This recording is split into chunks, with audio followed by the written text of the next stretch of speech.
মা বাবার একমাত্র আদরের ছেলে আয়ান। সে খুবই চঞ্চল ও বুদ্ধিমান। তবে আয়ানের খুব শখ ছিল পুরনো জিনিসপত্র কেনা। পুরনো জিনিস বিক্রি হয় এমন একটা দোকানের ভিতর আয়ান এক সুন্দর নকশায় মোড়ানো আয়না দেখতে পায়। তার চোখ আটকে যায় সেই আয়নায়। আয়ান দোকানদারকে আয়নার দাম জিজ্ঞেস করে, কিন্তু দোকানদার বলে এটি একটি বিশেষ আয়না, এর ভিতর রয়েছে এক রহস্য। তাই এই আয়নাটি দোকানদার বিক্রি করবে না। কিন্তু আয়ান এই আয়নাটি কিনবে যে কোনো মূল্যেই হোক। তাই আয়ান ওই আয়নার মূল্যের চেয়ে অনেক গুণ বেশি মূল্য দিতে চাইল। দোকানদার মনে মনে কিছু একটা ভেবে আয়নাটি বিক্রি করে দিল। আয়ান খুশি মনে আয়নাটি নিয়ে তার বাড়ি ফিরল। আয়ানের নিজের রুমে সেই আয়নাটিকে রাখল আর ভাবতে লাগল এই আয়নায় কী এমন রহস্য আছে যে কারণে দোকানদার আয়নাটি বিক্রি করতে চাইছিল না। অনেকক্ষণ খোঁজাখুঁজির পরও আয়ান কোনো রহস্য খুঁজে পেল না।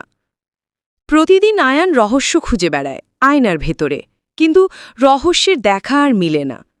একদিন গভীর রাতে আয়ান তার স্বপ্ন দেখল এক সুন্দরী রমণী, আর সেই রমণীর পিছন পিছন সে হাঁটছে। মেয়েটি এত সুন্দর যেন আসমানের পরই মাটিতে নেমে এসেছে। আয়ানের খুব ভালো লেগে যায় মেয়েটিকে। সে মেয়েটির নাম জিজ্ঞেস করতেই মেয়েটি দৌড়ে একটা আয়নার ভিতর ঢুকে গেল। আয়ান মন খারাপ করে সকালবেলা ঘুম থেকে উঠে আর মনে মনে ভাবতে লাগল, ইস, স্বপ্নটা যদি সত্যি হতো তাহলে এই অপরূপা সুন্দরী আমার হতো, শুধুই আমার। বন্ধুদের সাথে আড্ডায়ও মন বসে না আয়ানের। আয়ানের মন শুধু চায় ঘুমিয়ে যেতে, কারণ ঘুমিয়ে থাকলেই সেই নাম না জানা অপরূপা সুন্দরী মেয়েটি তার স্বপ্ন আসবে। তাই সে তাড়াতাড়ি বাড়িতে এসে ঘুমিয়ে পড়ে।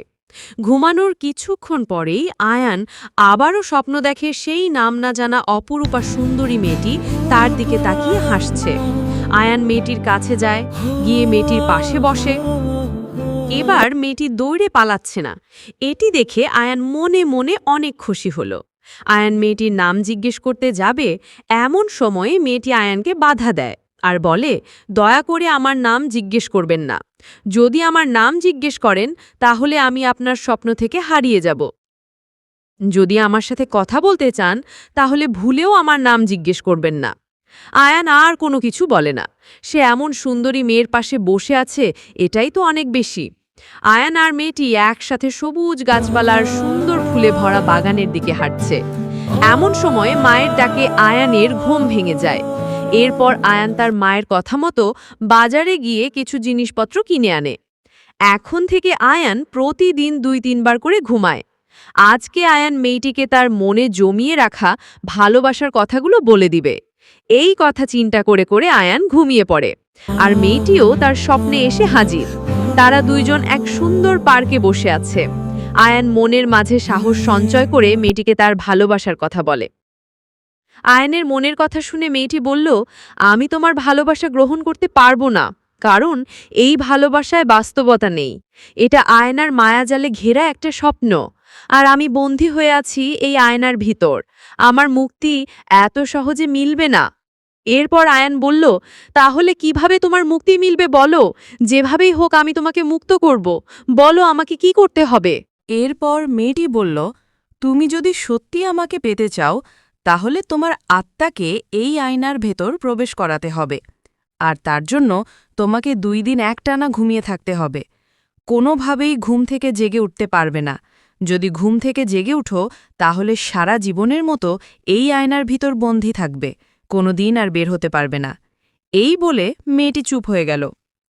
এবার আয়ান বলল, যদিও কাজটি কঠিন, তবুও আমি আমার আত্মাকে আয়নার ভিতর প্রবেশ করাবো।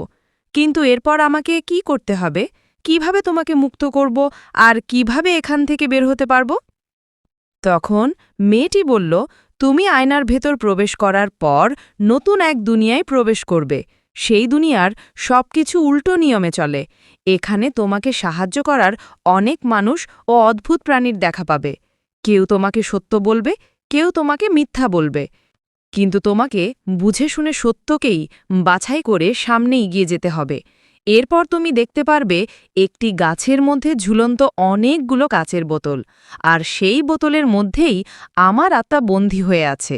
সেখান থেকে তোমাকে একটি বোতল বাছাই করে নিতে হবে যেটাতে আমার আত্মা বন্দী। যদি তুমি ভুল করে অন্য বোতল হাতে নিয়ে নাও তাহলে আর কোনোদিনও আমাকে পাবে না। তবে একটা জিনিস মনে রেখো, এই আয়নার দুনিয়ায় তুমি শুধু আমার আত্মাকে খুঁজে পাবে, কিন্তু আমার শরীর পড়ে আছে 7 সমুদ্র 13 নদীর ওপারে। সেখানে গেলেই তুমি আমাকে জীবিত দেখতে পাবে। এখন তুমি সিদ্ধান্ত নাও, আমাকে তুমি পেতে চাও কি না। এই কথা বলেই মেয়েটি আয়নার ভেতর ঢুকে গেল, আর আয়ান ঘুম থেকে জেগে উঠল। আয়ান তার নিজের সিদ্ধান্তে অটল রইল। যেভাবেই হোক এই অপরূপা সুন্দরী মেয়েটিকে তার চাই। তাই পরদিন আয়ান তার মাকে 2 দিনের জন্য বেড়াতে যাওয়ার কথা জানায়, যেন তার মা আয়ানকে নিয়ে কোনো চিন্তা না করে। এরপর আয়ান তার নিজের রুমে ভালোভাবে দরজা লাগিয়ে ঘুমিয়ে যায়। আয়ান দেখে সে আয়নার জগতের দরজার সামনে দাঁড়িয়ে আছে। সে কোনো কিছু না ভেবে আয়নার জগতে প্রবেশ করে। ঢুকার সাথে সাথে সে দেখতে পেল একটা মেয়ে তার কাছে এসে বলছে, তুমি বোতলে বন্দী আত্মার খুঁজে এসেছো তাই না? আমি তোমাকে সেই রাস্তা দেখিয়ে দিতে পারি। আয়ান মেয়েটিকে ধন্যবাদ দিয়ে বলে, তাহলে আমাকে রাস্তা দেখিয়ে দিন। মেয়েটি হাতের ইশারায় রাস্তার দিক দেখিয়ে বলল, ওই দিকে যাও। আয়ান মেয়েটির কথা মতো সেই দিকে এগিয়ে যেতে লাগল। যেতে যেতে আয়ানের সামনে 3টি রাস্তা পড়ল। এখন আয়ান দাঁড়িয়ে ভাবছে সে কোন রাস্তায় যাবে। এমন সময় একটি খরগোশ এগিয়ে এসে বলল, তুমি ডানের রাস্তায় যাও। আয়ান খরগোশকে ধন্যবাদ দিল। এরপর আয়ানের মনে পড়ে গেল, এই দুনিয়ায় তো সব উল্টো নিয়মে চলে, তাহলে নিশ্চয়ই আমাকে বামের রাস্তায় যেতে হবে। তাই সে খরগোশের দেখানো পথে না গিয়ে বামের রাস্তা দিয়ে চলতে লাগল।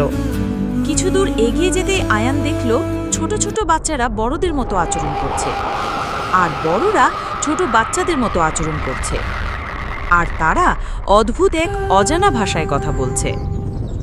আয়ানকে সেই অদ্ভুত মানুষগুলো দেখতে পেয়ে যায়। আয়ানকে মারার জন্য ছোট বাচ্চাদের দল লাঠি নিয়ে এগিয়ে আসে। আয়ান দৌড়ে সেখান থেকে পালিয়ে যায়।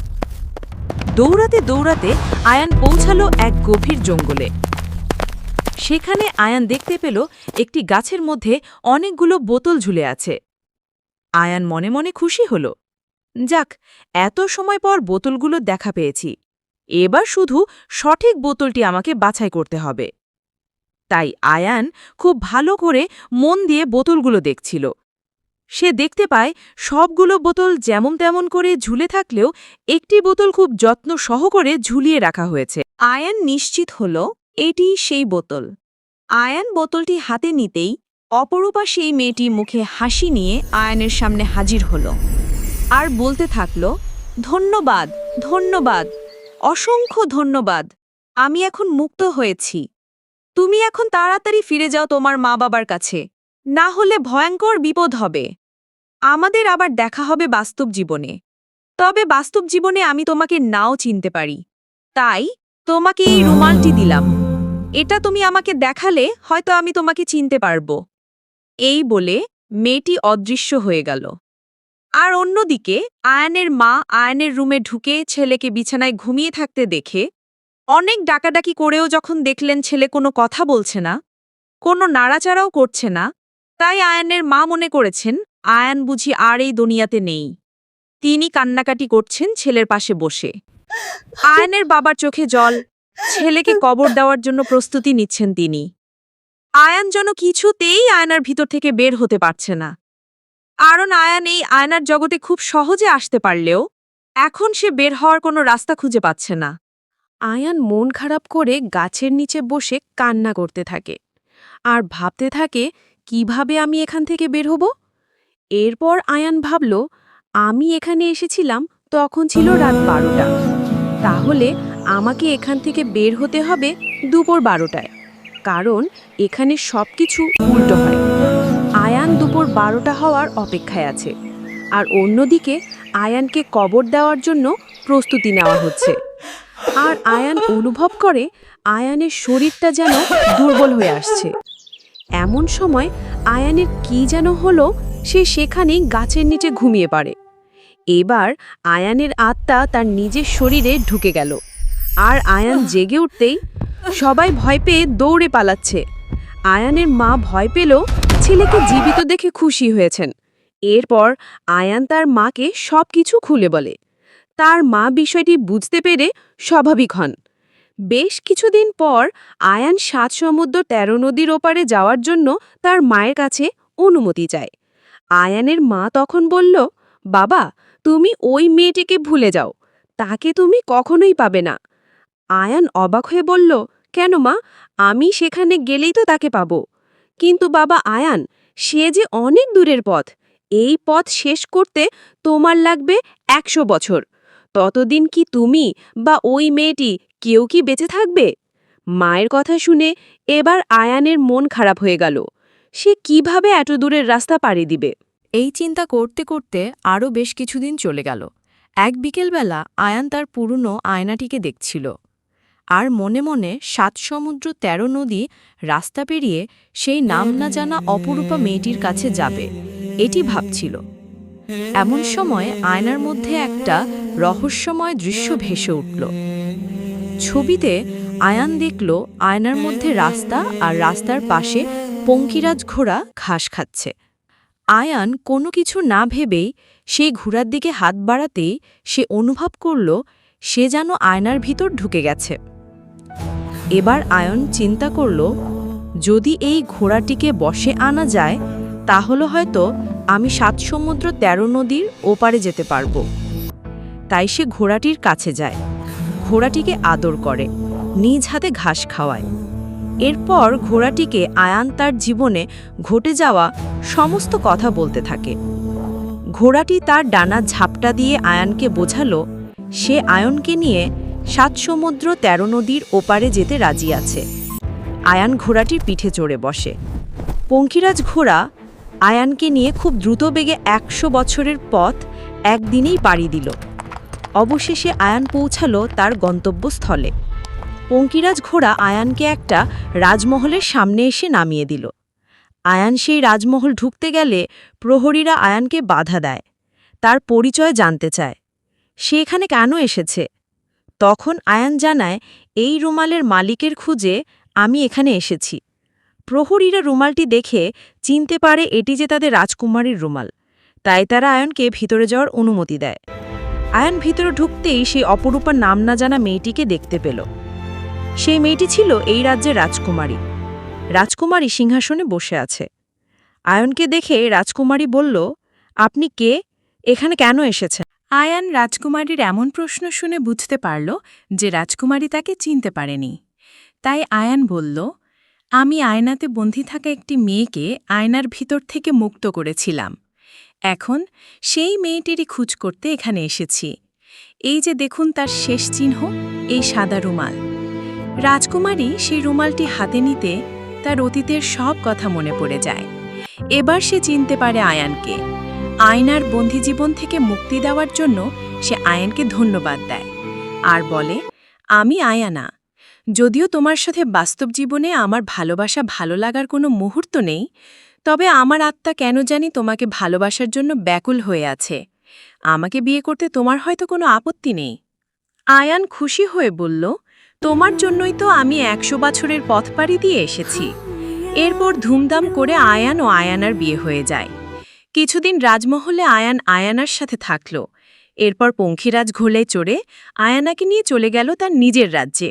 তোমার নিজের বা তোমার প্রিয়জনের নামে এমন রূপকথার গল্প চাইলে কমেন্ট করে জানাও। আমরা সর্বোচ্চ কমেন্টকারীকে বাছাই করে তার দেওয়া নাম দিয়ে নতুন একটি রূপকথার গল্প তৈরি করে থাকি। তাই প্রতিটি ভিডিওতে কমেন্ট করতে ভুলবেন না।